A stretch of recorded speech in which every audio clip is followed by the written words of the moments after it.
Shalom Israel. As we partake in the Passover Seder meal, we will see the connection between Passover and the Last Supper. Yeshua showed his disciples at the Last Supper that the wine and the bread would symbolize he would become the sacrificial lamb in which our sins were forgiven and we will be reconciled unto Yah.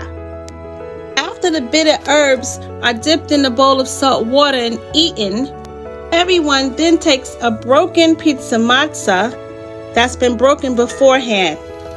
This is the bread of affliction. The leader then explains that the bitter herbs must be eaten because the Israelites had a terrible life in slavery.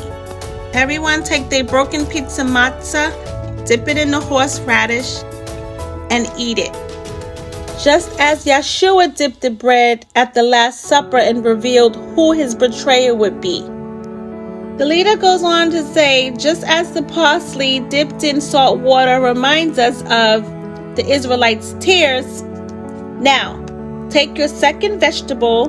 The leader will then instruct everyone to take their bitter herbs or their second vegetable and dip it in the charoset, the mixture of apples, honey, and nuts.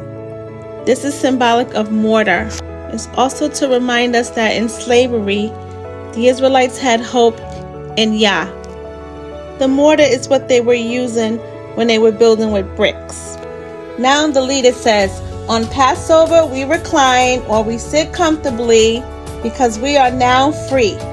The Israelites ate their Passover in haste and they ate standing. And this is how you eat it. Your loins skirted, your sandals on your feet, and your staff in your hand, and you shall eat it in haste. It is the Passover of Yah.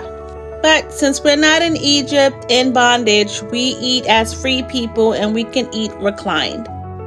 During the Passover meal, it is very important that these three things must be remembered. The matzah, the unleavened bread, the maror, the bitter herbs, and the Pesach, the Passover lamb.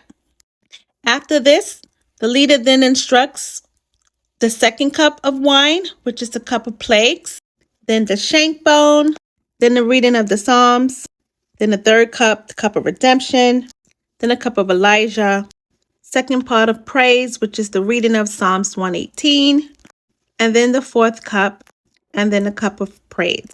And done. Shabbat Shalom.